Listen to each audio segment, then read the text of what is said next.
আওয়ামী লীগের আস্তানা জুলাইয়ের প্রেরণা খুনি হাসিনার ঠিকানা খুনি কেন বাহিরে আমার ভাই কবরে।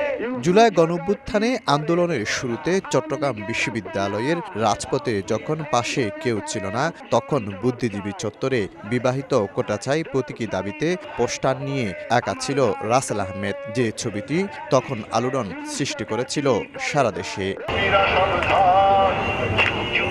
এবার আবার সহধর্মিণীকে নিয়ে রাজপথে বৈষম্য বিরোধী ছাত্র আন্দোলনের কেন্দ্রীয় নির্বাহী কমিটির সদস্য সেই রাসেল আহমেদ দুজনই দিচ্ছেন স্লোগান, সুর মিলাচ্ছেন নানা বিপ্লবী গানে গানে, পাশে থেকে সাহস যোগাচ্ছেন জীবন সঙ্গিনীকে। বৃহস্পতিবার চট্টগ্রাম প্রেস ক্লাবের সামনে স্ত্রী আশিফার পাশে বসে আমরণ অনশনে রাসেল। উদ্দেশ্য জুলাই গণঅভ্যুত্থানে হত্যাকাণ্ডে জড়িত শেখ হাসিনা সহ সকল হত্যাকারীদের ফাঁসির দাবি জানান তার পুরো পরিবার। রাজপথের লড়াকু সৈনিক, সুখে দুঃখে তার সহধর্মিণী সবসময় ছিল পাশে। স্ত্রীর হাত ধরেই বিদ্রোহের সূচনা রাসেলের। সে আমার সহধর্মিণী হিসেবে সে আমার পাশে সবসময় ছিল, তার যে অবদান সেটা অনস্বীকার্য।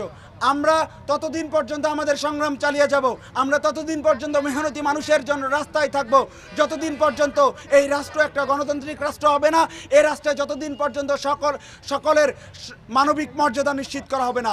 আমরা চাই এই বাংলাদেশটা সবার হোক। জুলাই অভ্যুত্থানে ৩৬ দিন জুড়ে কখনো রাজপথে আবার কখনো ঘরে, প্রতিটি সংগ্রাম ও পদক্ষেপে সহধর্মিণী আশিফা ছিল পাশে। প্রিয় মানুষটির পাশে আবার রাজপথে থাকতে পেরে আনন্দিত আশিফা। জুলাই আগস্ট অভ্যুত্থানে আমাদের যে ভাইয়েরা শহীদ হয়েছে কিংবা আহত হয়েছেন, তাদের বিচারের দাবিতে, খুনিদের যাতে বিচার হয়, তারা যাতে হাসিনাকে যাতে দেশে এনে ফাঁসিতে ঝোলানো হয়, এর দাবিতে। আশিফা আক্তার লালমনিরহাট সরকারি কলেজের ইতিহাস বিভাগের শিক্ষার্থী। রাসেল আশিফা দম্পতির বিয়ে হয়েছে ৫ বছর আগে।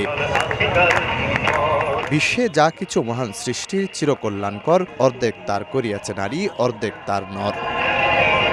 শফিকুল আলম, সময় সংবাদ, চট্টগ্রাম।